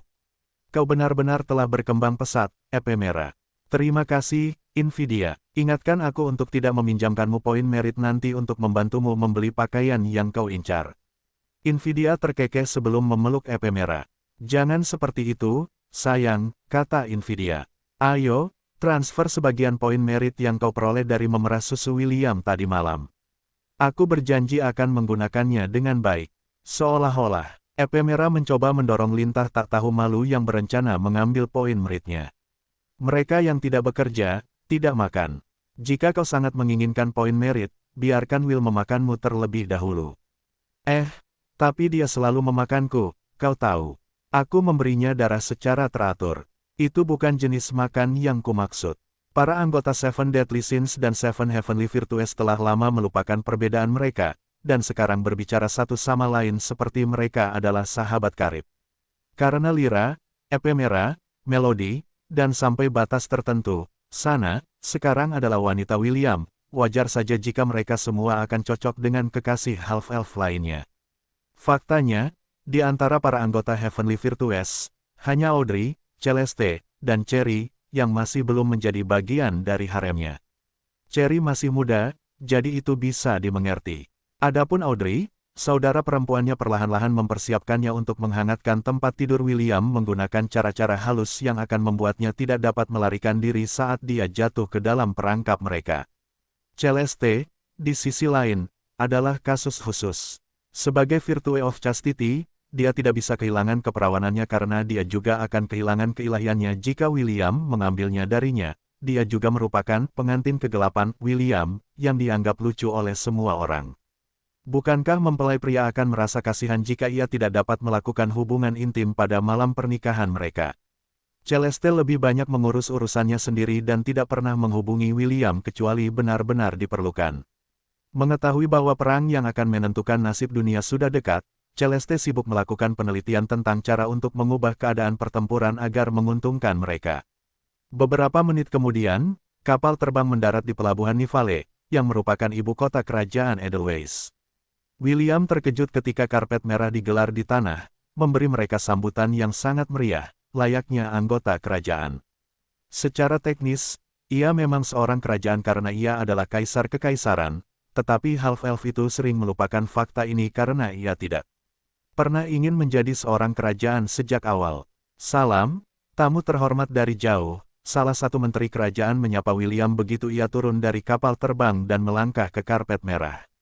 Nama saya Augustus Simmons, salah satu menteri kerajaan ini, dan saya datang atas nama yang mulia untuk menyapa kalian semua, dan mengantar kalian ke istana kerajaan. Augustus memberikan senyum paling ramahnya kepada half-elf itu saat dia berjalan menghampirinya dan menjabat tangannya. Salam, Tuan Augustus, jawab William. Nama saya William von Ainsworth, dan saya adalah Kaisar Kekaisaran Ainsworth di benua tengah. Senang bertemu dengan Anda, Augustus, yang tidak menyangka bahwa dia berjabat tangan dengan seorang kaisar, merasa rendah hati karena remaja berambut merah di depannya tidak bertingkah seperti seorang raja, tetapi seorang remaja ramah yang akan melamar putrinya. Yang mulia, senang bertemu dengan Anda, kata Augustus sambil membungkuk hormat kepada William. Juga, sambut Yang Mulia Ifrit, Yang Mulia Henhisesu, Yang Mulia Silenus. Merupakan kehormatan besar bagi kami untuk menerima kalian bertiga mengunjungi kerajaan kami yang sederhana ini. Berhentilah menyanjung dan pergilah menemui rajamu, jawab Ifrit dengan kesal. Jangan buang-buang waktuku, oke. Apa yang dikatakan Ifrit benar, komentar Henhisesu. Kami tidak datang ke sini untuk bersenang-senang, tetapi untuk urusan bisnis. Jadi, cepatlah dan pimpin jalan. Silenus melirik kedua temannya dan menggelengkan kepalanya tanpa daya. Maafkan mereka, Tuan Augustus, kata Silenus. Teman-temanku hanya sedang kesal karena sudah lama mereka tidak meninggalkan domain mereka. Namun, mereka berdua senang berada di sini. Namun, karena aku tahu kau tidak ingin mendapat masalah, bawalah kami menemui rajamu, sehingga kau dapat melakukan tugasmu yang lain. Augustus membungkuk hormat kepada Silenus sebelum memberi isyarat agar semua orang mengikutinya. Beberapa pengawal berbaris di karpet merah dan mengangkat pedang mereka untuk memberi hormat saat William dan rombongannya berjalan melewati mereka. Untungnya, Raja Edelweiss juga sedang menunggu kedatangan beberapa raja lain dari Federasi Gunnar, jadi pengawal upacara, serta karpet merah, telah dipersiapkan sebelumnya. Itulah sebabnya, begitu mereka diberitahu bahwa tiga dewa benua barat telah datang mengetuk pintu mereka, semua orang bergegas untuk menyiapkan penyambutan yang pantas bagi tamu mereka, sehingga mereka tidak akan merasa terganggu dan menghancurkan kota mereka hingga menjadi bubur. Tuan Augustus, beberapa gadis saya berencana untuk bertamasya di kota Anda yang indah, kata William sambil berjalan beberapa langkah di belakang Augustus. Apakah Anda keberatan meminta seseorang untuk mengajak mereka berkeliling? Tentu saja, Yang Mulia, jawab Augustus dengan cepat. Saya akan memastikan bahwa para wanita Anda akan menikmati masa tinggal mereka di ibu kota ini. William menganggukkan kepalanya dengan puas dan bertanya-tanya apakah Augustus memiliki adik laki-laki atau kakak laki-laki. Ia yakin jika ada orang seperti dirinya di Kekaisaran Ainsworth, segalanya akan jauh lebih baik, karena ia bisa tahu betapa kompetennya orang itu. Tak lama kemudian, beberapa karpet terbang turun dari langit. Ini akan menjadi artefak yang akan digunakan William dan rombongannya untuk mencapai istana kerajaan tempat raja menunggu kedatangan mereka. Medusa, Erinis, dan Cherry, yang dikawal oleh Titania, menaiki karpet terbang, bersama pemandu wanita yang bertugas mengoperasikannya. Augustus berbicara kepada wanita yang mengendalikan karpet ajaib dan memberinya perintah tegas tentang apa yang harus dilakukan, yang ditanggapi serius oleh wanita itu seolah-olah hidupnya bergantung padanya. Sampai jumpa, Will, kata Erinis sambil melambaikan tangannya. Sampai jumpa nanti. Sampai jumpa, Tuan. Medusa juga melambaikan tangannya. Sampai jumpa, Tuan, kata Titania sambil tersenyum. Cherry, yang tampaknya merasa canggung, dengan enggan melambaikan tangannya kepada William selama beberapa detik sebelum berhenti total. Jaga diri, dan nikmati perjalanan wisata kalian, jawab William sambil melambaikan tangan kepada gadis-gadis yang bersemangat untuk memulai penjelajahan mereka. Sampai jumpa nanti. Semenit kemudian, Satu karpet terbang keluar dari formasi saat operatornya membawa gadis-gadis itu ke tempat-tempat wisata utama di kota Nivale, sementara delegasi remaja berambut merah dibawa ke istana kerajaan untuk bertemu dengan raja. Mungkin, mengetahui bahwa para demigod tidak berminat untuk perjalanan santai, karpet terbang tidak membuat jalan memutar dan terbang secepat yang mereka bisa ke istana. Dari langit, Will sudah bisa melihat beberapa orang menunggu di pintu masuk gerbang istana, dan salah satu dari mereka bahkan mengenakan mahkota. Dia tak lain adalah Alexis von Weiss, Raja Edelweiss saat ini. Ephemera telah menceritakan semua yang diketahuinya tentang raja kepada William, tetapi melihatnya secara langsung membuat half-elf itu teringat kakeknya, James, yang sudah lama tidak ditemuinya. Alexis tidak tua, bahkan, usianya baru awal 40-an, dan masih dalam masa kemasannya. Namun, Ephemera memperingatkannya bahwa di balik sikapnya yang baik hati, ada rubah licik, yang akan mencoba memeras seseorang hingga kering sesuai dengan harga dirinya. Itulah sebabnya half-elf itu teringat kakeknya, yang suka menipu orang. Alexis juga merupakan raja kedua yang ditemui William sejak kedatangannya di benua barat, dan dia bertanya-tanya bagaimana reaksinya setelah dia memberitahu alasan kunjungan mereka. Ini kisah yang cukup menarik, kata Alexis saat ia dan William berbicara secara pribadi, tanpa kekasih half-elf atau 3 demigod yang hadir untuk mendengarkan percakapan mereka. Alexis memastikan untuk menyapa ketiga demigod dengan baik, dan berinisiatif untuk mengundang William berbicara secara pribadi untuk lebih memahami alasan kedatangannya. Tentu saja, half-elf mengatakan yang sebenarnya, yang membuat Alexis ingin tertawa dan bertanya apakah ia bercanda dengannya.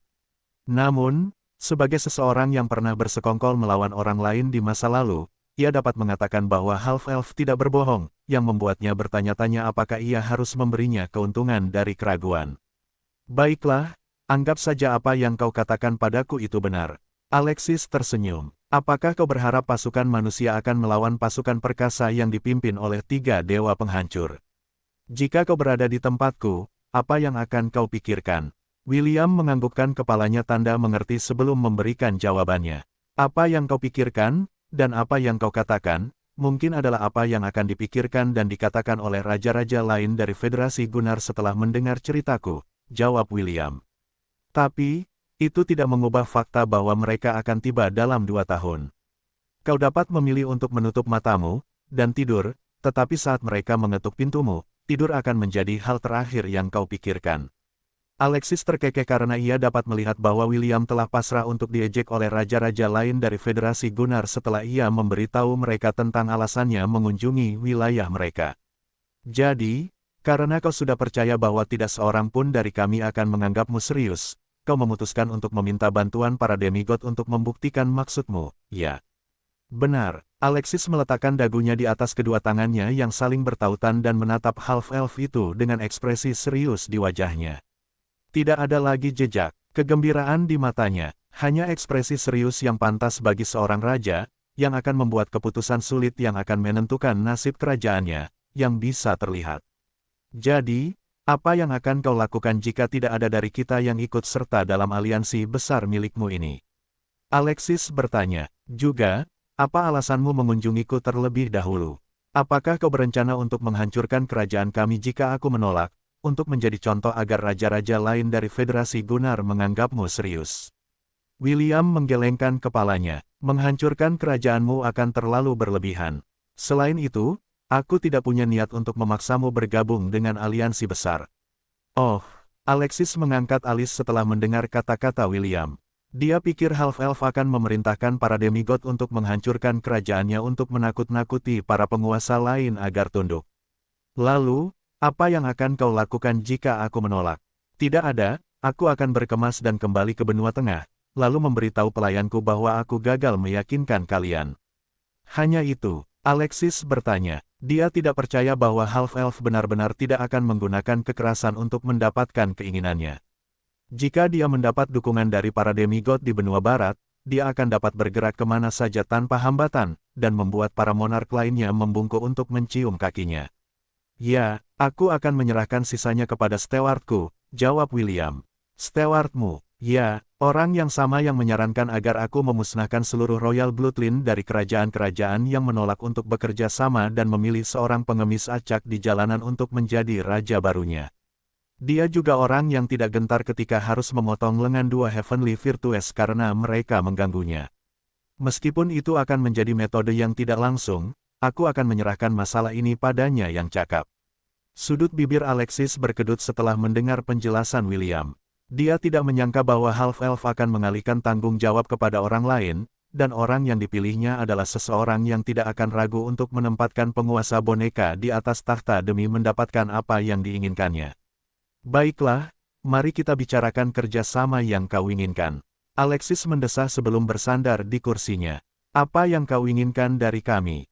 Setelah memikirkannya, Alexis tahu bahwa dia lebih suka berurusan dengan Half-Elf yang tampak tidak berbahaya di depannya, daripada berurusan dengan wanita berbahaya yang tidak akan ragu untuk memusnahkan seluruh garis keturunannya.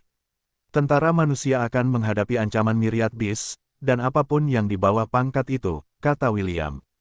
Jika memungkinkan, aku ingin semua ahli dari berbagai kerajaan untuk duduk dan berbagi teknologi mereka, sehingga kita dapat membuat senjata yang akan memungkinkan kita untuk memberikan pukulan telak kepada para penyerbu dari Void ini. Alexis mengusap dagunya karena dia pikir rencana ini cukup layak. Para kurcaci dan genome biasanya saling beradu, tetapi itu tidak mengubah fakta bahwa kedua ras itu mampu menciptakan senjata yang efisien di medan perang. Hanya dengan memikirkan kedua ras ini bekerja sama untuk berbagi teknologi, dan mungkin membangun senjata pemusnah massal membuat Alexis bergidik. Sebelumnya, kupikir tidak ada harapan, komentar Alexis. Tetapi sekarang, tampaknya masih ada harapan. Raja Edelweiss mulai menyukai gagasan untuk mempertemukan para pemikir terhebat dari semua kerajaan, dan bekerja sama untuk menciptakan sesuatu yang dapat memberi mereka kesempatan untuk memenangkan perang tanpa harapan yang akan mereka hadapi. Karena ini akan menjadi pertempuran untuk bertahan hidup, aku ingin semua kerajaan mengerahkan semua pria dan wanita yang berbadan sehat untuk bertarung, kata William. Pelatihan mereka harus dimulai sesegera mungkin karena kita tidak punya banyak waktu tersisa. Alexis mengerutkan kening, tetapi dia memahami logika di balik kata-kata William. Orang-orang yang akan berperang memiliki peluang yang sangat rendah untuk bertahan hidup. Namun, jika mereka benar-benar kalah dalam perang, semua orang akan mati, jadi mereka yang tidak memilih untuk berperang juga akan mati. Kita akan menerima banyak reaksi keras dari ini, jawab Alexis. Itu mungkin juga membuat orang-orang kita membenci kita. Jangan khawatir, aku punya rencana, komentar William. Kita akan membuat mereka mengerti betapa seriusnya situasi ini. Namun, hanya ada satu masalah. Dan masalahnya adalah, sebagian kota ini akan hancur. Alexis tersenyum setelah mendengar kata-kata William. Sebenarnya, Raja Queens dan aku memiliki sedikit konflik beberapa hari yang lalu, kata Alexis. Bagaimana kalau daripada menghancurkan kotaku, kamu menghancurkan sebagian ibu kotanya saja? Hei, gelombang kita sudah bisa dianggap sekutu, tahu. Mengapa menyakiti teman-temanmu ketika kamu bisa menyakiti orang lain? William terkekeh dalam hati tetapi tetap menganggukkan kepalanya tanda mengerti. Sebelum memulai perangnya dengan Felix, Morax telah menyerbu benua Silvermoon dengan membawa ratusan raksasa bersamanya.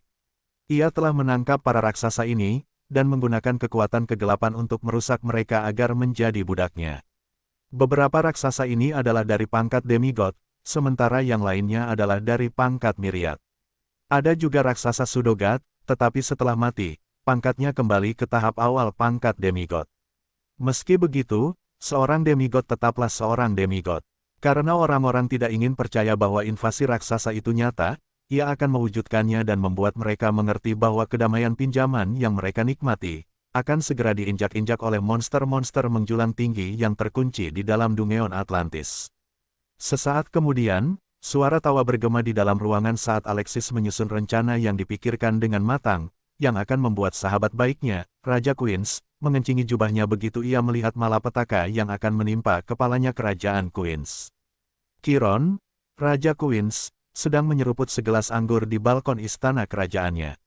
Semuanya begitu damai. Chiron mendesah sambil menikmati sisa anggur terbaik di kerajaannya. Di depannya, pemandangan megah ibu kota Queens, Farhan, terhampar jauh dan luas. Dia telah melihat pemandangan ini berkali-kali di masa lalu, tetapi bahkan sekarang, dia masih merasa seolah-olah sedang duduk di puncak dunia saat dia melihat ke bawah ke kota dari balkon istananya. Apakah ada berita tentang si kentut Alexis itu? Tanya Chiron. Sudah 3 hari sejak kaisar dari benua tengah itu tiba, kan? Mata-mata kita mengatakan bahwa kapal terbang itu masih berlabuh di kota Nivale, jawab ajudan raja. Tidak ada berita tentang apa yang dibicarakan Raja Alexis dan Half-Elf. Hah, Chiron mencibir. Jika aku tidak tahu lebih baik, aku yakin Alexis merencanakan sesuatu lagi. Mengenalnya, dia mungkin akan mendatangkan masalah kepadaku.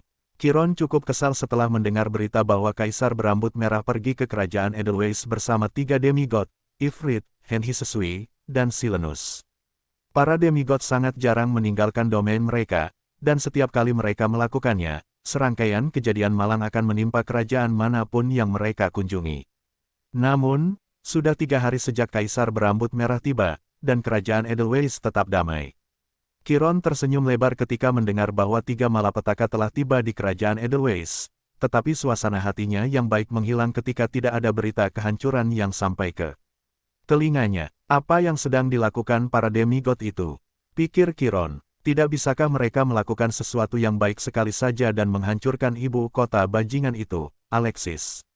Tepat saat Chiron hendak mengisi ulang gelas anggurnya, suara sesuatu yang pecah bergema di sekitarnya. Raja Queens segera berdiri sambil menatap langit dengan tak percaya. Dari retakan itu, lebih dari 100 raksasa turun, dan mendarat darurat 2 mil jauhnya dari tembok kota. Gelas anggur di tangan Chiron jatuh ke tanah, pecah menjadi puluhan bagian. Raja Queens menatap dengan tak percaya, saat monster-monster yang menjulang tinggi ini mulai berjalan menuju kotanya, dengan maksud untuk meratakannya dengan tanah. Bunyikan alarm, teriak Chiron sambil mengarahkan tongkat kerajaannya ke gerbang kota. Seketika sebuah penghalang menyelimuti seluruh kota, melindunginya dari invasi tiba-tiba yang muncul entah dari mana. Suara lonceng berdentang menyebar ke seluruh kota Farhan, saat warganya bertanya-tanya apa yang sedang terjadi. Namun, kebingungan mereka tergantikan oleh rasa takut saat mereka melihat batu besar menghantam pembatas kota mereka, memicu kepanikan yang meluas di antara kerumunan. Raksasa, teriak seorang pria di jalan. Kita diserang oleh raksasa. Saat itulah orang-orang melihat ratusan hipogrif bangkit dari barak kota dan terbang menuju tembok kota untuk menghentikan laju raksasa sebelum mereka bahkan bisa mencapai kota. Para perwira meneriakkan perintah mereka dari langit, memberitahu orang-orang untuk menuju tempat perlindungan terdekat untuk bersembunyi. Benua Barat tidak begitu damai beberapa ratus tahun yang lalu. Perang selalu terjadi di suatu tempat di benua itu, jadi setiap kerajaan telah menyiapkan tempat perlindungan darurat jika ibu kota mereka dikepung. Sekarang setelah ancaman datang mengetuk pintu mereka, para pembela Queens mengangkat senjata untuk mengusir raksasa yang maju menuju kota mereka dengan langkah santai. Beberapa dari mereka mengambil batu-batu besar di sepanjang jalan dan melemparkannya ke penghalang, seolah-olah untuk menakut-nakuti orang-orang yang saat ini sedang digiring ke tempat perlindungan. Chiron, yang telah memberi perintah untuk mengevakuasi warga sipil, bergegas masuk ke dalam kastil untuk mengenakan royal regalianya. Saat ini, dia perlu menginspirasi prajuritnya dengan bertarung bersama mereka di medan perang. Beberapa menit kemudian, seekor gripon membubung ke langit, dan di punggungnya adalah Raja Queens, siap untuk berperang. Awalnya, dia mengira bahwa para raksasa itu hanya peringkat milenium. Namun, setelah mengukur kekuatan mereka dari langit, wajahnya langsung memucat ketika dia menyadari bahwa mayoritas dari mereka adalah peringkat myriad. Namun, itu adalah masalah terkecilnya. Di tengah formasi raksasa itu ada seorang raksasa, yang matanya menyala dengan semburat biru. Hanya sekilas saja sudah cukup untuk memberitahu Chiron bahwa raksasa ini adalah pemimpin invasi ini. Ribuan prajurit telah memposisikan diri mereka di atas tembok kota, saat pemanah dan penyihir bersiap untuk melancarkan serangan mereka, saat para raksasa berada dalam jarak tembak. Penghalang kota itu memiliki fitur unik. Penghalang itu memungkinkan serangan internal melewati penghalang, sambil meniadakan serangan eksternal sepenuhnya. Ini dibuat oleh pendiri pertama Queens, yang merupakan Rune Master peringkat Sein, yang memungkinkan kotanya untuk melawan pengepungan kerajaan yang mengancam kekuasaannya. Tenang, Chiron memerintahkan prajuritnya saat griponnya melayang di balik tembok kota. Sama seperti anak buahnya, dia menunggu saat yang tepat untuk melawan penyerang mereka dalam pertempuran jarak jauh. Sekarang, tembak, ribuan anak panah dan ratusan mantra menghujani. Para raksasa yang berjalan menuju kota seolah-olah mereka hanya berjalan-jalan. Ledakan keras terdengar di mana-mana saat mantra mendarat di raksasa di bagian paling depan formasi.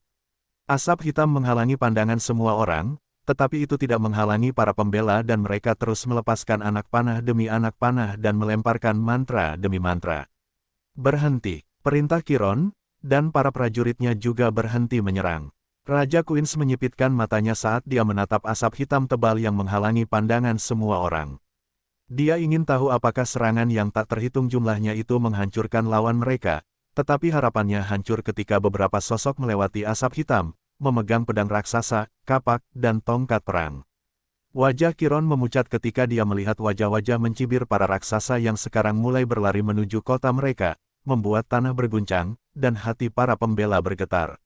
Serang, Chiron meraung, jangan biarkan mereka memasuki kota. Semua prajurit menggertakkan gigi mereka saat mereka sekali lagi melepaskan rentetan anak panah dan mantra ke arah monster, yang mengabaikan serangan yang sudah dapat menghancurkan pasukan manusia. Sayangnya, mereka tidak melawan manusia, tetapi raksasa, yang kekuatannya jauh melampaui para pembela yang ditempatkan di kota. Chiron menyaksikan dengan ngeri saat barisan depan pasukan raksasa mulai menghancurkan penghalang yang melindungi kota, membuatnya bergetar dengan setiap serangan. Teriakan ketakutan terdengar di antara barisan prajurit saat mereka memaksa diri untuk bertahan dan terus menggunakan serangan terkuat mereka untuk membunuh musuh yang menatap mereka seolah-olah mereka adalah semut, menunggu untuk diinjak-injak. Tiba-tiba, suara retakan terdengar, yang membuat Chiron, serta para prajurit yang mempertahankan kota mereka, merasa seolah-olah semua darah mereka telah menjadi dingin. Sesaat kemudian, penghalang yang menahan pasukan raksasa berderit, sebelum hancur berkeping-keping. Petik 2. Tidak, satu kata diucapkan tak berdaya oleh salah satu prajurit di atas tembok kota, namun, itulah pikiran kolektif semua orang yang menghadapi para raksasa, yang sekarang siap menghancurkan dan memusnahkan apapun yang menghalangi jalan mereka. Tidak, satu kata itu bagaikan percikan kecil yang menyulut pikiran kolektif semua orang yang membela ibu kota Queens. Tak lama kemudian, suara tawa terdengar saat semua raksasa mulai tertawa. Seolah-olah mereka menganggap ekspresi raja dan prajuritnya cukup lucu, sehingga mereka semua hanya berdiri di sana dan mengejek para prajurit, yang berusaha mati-matian melindungi tanah air mereka. Tolong hentikan, kata Chiron sementara seluruh tubuhnya gemetar karena takut dan panik. Kami menyerah. Tolong, hentikan ini sekarang juga. Para raksasa berhenti tertawa dan saling melirik. Namun, sedetik kemudian terdengar tawa lagi seolah-olah mereka menganggap permohonan Chiron yang menyedihkan untuk menyerah sebagai hal terlucu yang pernah mereka dengar seumur hidup mereka. Tepat saat itu, pasukan raksasa itu berpisah saat salah satu raksasa, yang matanya menyala dalam rona biru muncul. Raksasa itu berhenti beberapa meter dari tembok kota, menjulang tinggi di atasnya seperti pertanda kematian. Tidak, kata raksasa itu. Kami tidak menerima penyerahan diri. Sekarang, matilah. Tanpa peringatan apapun, raksasa itu menendang tembok kota, menghancurkannya, dan membuat para prajurit berterbangan ke segala arah. Namun, sebelum para prajurit itu jatuh dan tewas, embusan angin mengangkat mereka dan membiarkan mereka mendarat dengan selamat di tanah. Mundurlah, aku akan mengurusnya dari sini. Sebuah suara percaya diri yang penuh dengan otoritas dan kekuatan terdengar dari langit. Ketika Chiron dan para prajuritnya mengangkat kepala untuk melihat ke arah asal suara itu, mereka melihat seorang pria bersayap 4 dan berkepala ular, yang langsung mereka kenali sebagai salah satu dewa dari benua barat. Yang mulia, teriak Chiron dengan gembira dan lega saat salah satu penguasa negeri itu muncul di saat yang tepat. Henhi Sesui, dewa yang memegang kekuatan udara, mengangkat tangannya dan mengeluarkan ratusan bilah angin raksasa, yang menghujani para raksasa, membuat mereka terhuyung-huyung. Setelah melihat pemandangan yang luar biasa ini, para prajurit bersorak saat mereka mendapatkan kembali keberanian mereka setelah melihat dewa itu bertarung bersama mereka. Dukung yang mulia, Chiron berteriak, pria dan wanita Queens, jangan goyah, lindungi tanah air kita, bunuh. Semua pembela menjadi berani setelah Henhi Sesu muncul, jadi mereka semua bertarung dengan segala yang mereka miliki. Sayangnya, pada hari ini, mereka menyadari bahwa keberanian saja tidak akan cukup untuk mengalahkan monster besar yang sekarang semuanya meraung marah. Para raksasa tidak lagi menahan diri, dan mereka semua menghancurkan tembok kota, membuat orang-orang berterbangan ke segala arah. Henhi Sesui melambaikan tangannya dan semua prajurit di benteng pertahanan terhempas oleh hembusan angin yang kuat, mengirim mereka ke bagian paling belakang kota, sehingga mereka tidak akan berpartisipasi dalam pertempurannya melawan para raksasa. Sekarang, mari kita lihat seberapa kuat kalian. Ekspresi Henhi Sesui menjadi serius saat ia memutuskan untuk bertarung dengan segenap kemampuannya. Sudah bertahun-tahun sejak ia bertarung dengan sekuat tenaga, jadi ia ingin tahu seberapa kuat para raksasa ini, dan melihat sendiri apakah ketakutan half-elf itu tidak berdasar. Melolong, Henhi Sesui meraung saat ia mengayunkan tombaknya ke arah raksasa yang matanya menyala seperti api neraka. Tombak angin timur, beberapa tornado muncul di depan Henhi Sesui, memukul mundur pasukan raksasa, kecuali raksasa yang kekuatannya telah mencapai puncak demigod. Alih-alih tertolak, si raksasa mengabaikan serangan Henhi Sesui, dan menyerang ke arah pria berkepala ular itu dengan kapak perangnya yang terangkat tinggi. Nama si raksasa itu adalah Zotor.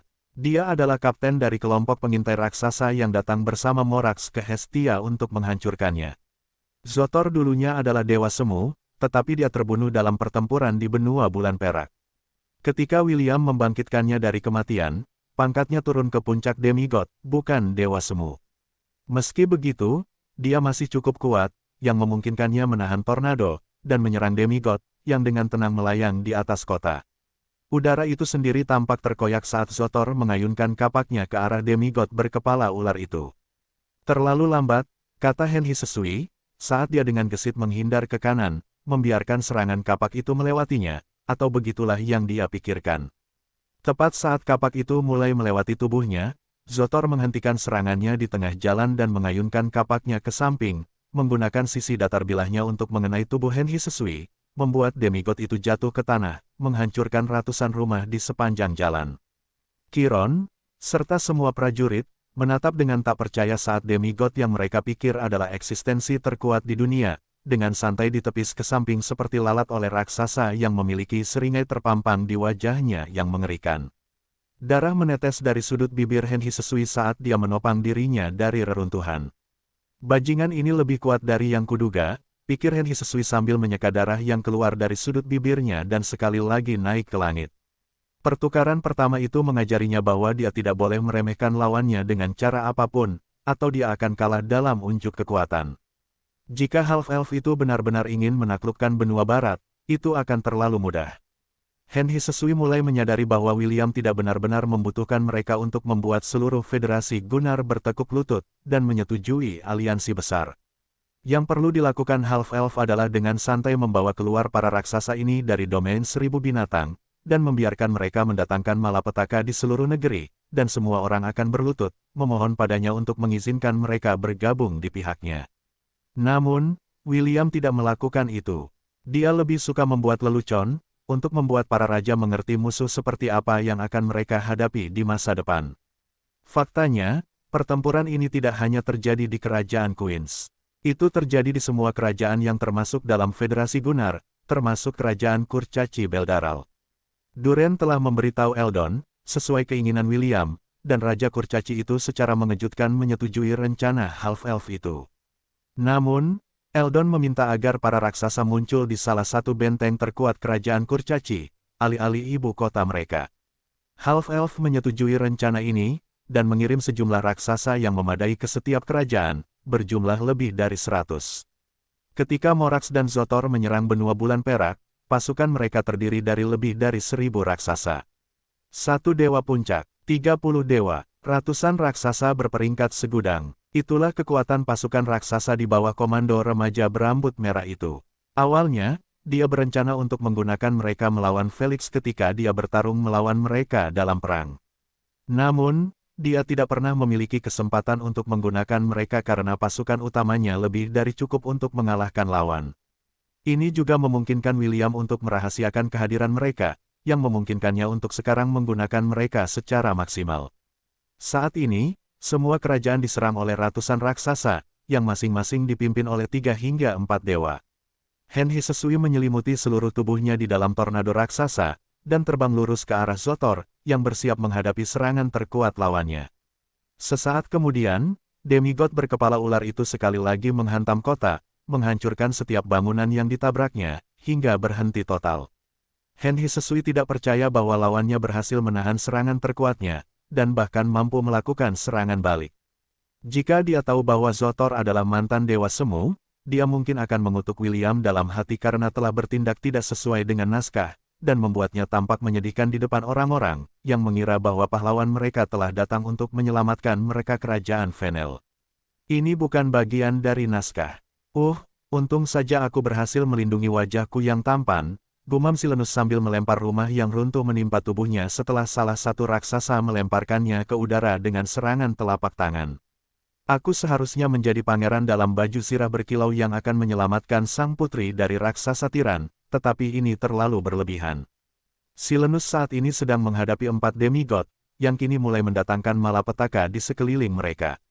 Sama seperti yang terjadi di Queens, pasukan raksasa telah merobohkan tembok kota dan saat ini sedang menghancurkan bangunan di sekitar mereka. Silenus telah memilih waktu ini untuk muncul guna membangkitkan keberanian orang-orang, tetapi setelah pertukaran singkat, salah satu raksasa menamparnya, membuatnya jatuh menghantam wajah kota terlebih dahulu. Aku tidak bisa menghilangkan harapan dan impian para wanita yang mengagumiku. Silenus dengan santai membalik rambutnya saat dia melihat keempat demigod yang membuatnya tampak buruk beberapa menit yang lalu. Kurasa sudah waktunya menggunakan 100% kekuatanku. Senyum jahat muncul di wajah Satir saat tanah mulai berguncang.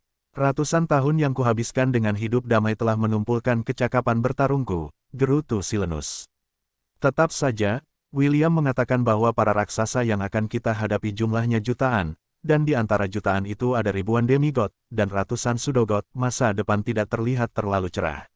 Silenus sekarang dapat memahami bahwa ini jelas bukan saatnya untuk hidup damai di dalam hutannya karena ancaman semacam ini akan segera turun ke dunia. William memberitahu mereka bahwa dia akan menggelar pertempuran ini untuk membuat orang-orang di benua barat memahami bahaya yang akan mereka hadapi.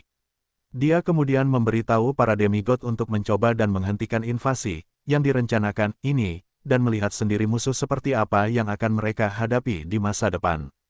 Tiba-tiba, tanah di bawah kaki Silenus hancur berkeping-keping, dan pohon en raksasa, yang menjulang ratusan meter, muncul dari tanah, membawa Satir di pundaknya. Hancurkan musuhku, Silenus meraung. Bangun, Amdusias. En raksasa itu kemudian menghantamkan tinjunya ke wajah si raksasa, menghancurkan seluruh tubuhnya ke tanah. Sebuah ledakan dahsyat mengguncang seluruh kota saat Silenus menggunakan kartu trufnya, yang kekuatannya mencapai tahap awal dari Pseudo God Rank. Satir adalah orang yang santai, dan kebanyakan orang mengira bahwa dia adalah yang terlemah di antara keempat demigod di benua tengah. Namun, mereka tidak tahu bahwa ketika Satir yang genit itu menjadi serius, kekuatannya akan melampaui kekuatan rekan-rekannya. Tanaman merambat raksasa tumbuh dari tanah dan melilit 3 raksasa demigod lainnya, menahannya dengan kuat pada tempatnya. Bumi bergemuruh saat Satir dan Giant Ant miliknya bertarung dengan segala yang mereka miliki, menghancurkan kota yang seharusnya mereka lindungi. Tanda pisah tanda hubung tanda hubung tanda hubung. Kerajaan Zinia, sial. Ifrit mengumpat saat dia melepaskan rentetan bola api raksasa ke arah para raksasa yang mendorongnya mundur sedikit demi sedikit. Setelah dipukuli oleh Astrape, Ifrit sudah lama ingin melampiaskan rasa frustrasinya pada sesuatu.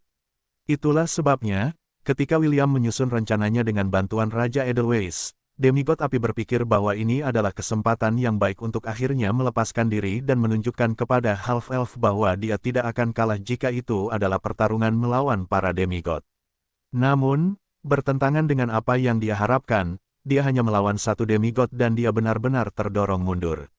3 demigod lainnya mengabaikannya dan mulai menghancurkan rumah-rumah di dalam kota seperti anak kecil yang entah bagaimana menemukan mainan baru untuk dimainkan. Ifrit merasa kesal karena ia merasa para raksasa itu sedang meremehkannya, dan menganggap dirinya tidak terlalu mengancam. Karena itu, ia melancarkan serangan terkuatnya untuk mengirim musuhnya ke alam baka, tetapi bertentangan dengan apa yang ia duga, raksasa yang dihadapinya menahan serangannya, dan bahkan berhasil membalas dengan melemparkan rumah acak yang telah direbutnya dari tanah ke arahnya. Ifrit tidak tahu bahwa William secara pribadi telah memilih raksasa yang akan mereka lawan. Para demigod yang ditugaskan untuk melawan Ifrit adalah para raksasa dari Muspelheim yang lahir di wilayah terpanas di planet ini. Karena itu, mereka lebih tahan terhadap api daripada apapun, yang memungkinkan mereka mengabaikan api Ifrit, seolah-olah api itu hanyalah air yang disiramkan ke tubuh mereka. Ketika kota itu setengah hancur, sebuah petir hitam menyambar salah satu raksasa demigod dan mendorongnya kembali keluar kota. Beberapa petir lagi menyambar, menghantam semua raksasa yang berhasil mencapai pusat ibu kota Zinia. Sesaat kemudian, ratusan Wyvern muncul di belakang Astape, membawa anggota ras iblis, yang kini melemparkan mantra kepada para raksasa, mendorong mereka mundur. Para pembela Zinia semua bersorak setelah melihat pemandangan ini. Mereka mengira bahwa ketika Ifrit tiba, mereka semua akan diselamatkan. Namun, bertentangan dengan harapan mereka, demigod yang mereka sembah sebenarnya kalah melawan lawannya. Setelah melihat bala bantuan telah tiba, Ifrit meraung saat ia beradu dengan lawannya dan melepaskan rentetan pukulan menggunakan kekuatan penuhnya. Ia kalah, komentar Bronte saat ia mendirikan penghalang untuk melindungi seluruh kota dari demigod yang mengamuk dan mengirimkan api ke segala arah. Benar, komentar Astrape, ini mungkin mengejutkan baginya. Sebelum William memulai rencana yang ada dalam benaknya, ia telah memastikan untuk menetapkan batas kehancuran yang akan segera terjadi. Para raksasa hanya akan menyerang kota secara penuh ketika sebagian besar warga telah dievakuasi dengan selamat, dan kemudian mereka dapat maju perlahan, menghancurkan semua yang ada di jalan mereka. Mereka juga diperintahkan untuk tidak membunuh satu pun prajurit. Ini membutuhkan kendali yang besar, tetapi karena para raksasa berada di bawah komando William, mereka mengendalikan kekuatan mereka, membuat para pembela hanya menderita luka-luka yang tidak mengancam jiwa. Yang mengejutkan William, di antara ketiga demigod, sebenarnya Silenus yang berhasil mengusir invasi, yang membuat Half-Elf memandang satir dengan cara yang berbeda. Namun, ada masalah. Yang menghancurkan kota bukanlah para raksasa, tetapi satir yang terbawa suasana saat ia melepaskan kekuatan penuhnya, hampir mengubah seluruh kota menjadi hutan yang memperkuat kekuatan kemampuannya. Tuan, serangan terhadap semua kerajaan telah berhenti, Opis melaporkan. Tapi, bukankah mereka akan curiga karena kerajaan Edelweiss tidak menderita selama invasi ini? Tidak apa-apa, jawab William. Itu masalah Alexis sekarang, bukan masalah kita. Raja Edelweiss meminta William untuk menghancurkan ibu kota semua tetangganya, sehingga mereka semua akan tahu betapa seriusnya situasi tersebut. Tentu saja, agar kerajaan Edelweiss tidak terlihat tidak diserang, para raksasa menghancurkan salah satu bentengnya, yang menurut Alexis akan dihancurkan dan dibangun kembali. Karena rencananya adalah menghancurkan banyak hal, Alexis bersikeras agar William membantunya mengubah benteng itu menjadi puing-puing, sehingga dia tidak perlu menyewa orang untuk melakukannya. Pada akhirnya, Half-Elf menyetujui rencana ini karena itu adalah hal yang sama yang telah dia setujui untuk dilakukan dengan kerajaan Kurcaci. Sekarang seluruh benua barat mengetahui ancaman sebenarnya dari para raksasa, mereka sekarang akan lebih dari bersedia untuk bergabung dengan aliansi besar William. Meskipun persiapan invasi memakan waktu, hal itu tetap merupakan hal yang berharga untuk dilakukan karena hal itu memungkinkan Federasi Gunnar, dan juga para demigod di benua barat, untuk mendapatkan pemahaman yang lebih baik tentang apa yang akan mereka hadapi dalam waktu yang tidak terlalu lama.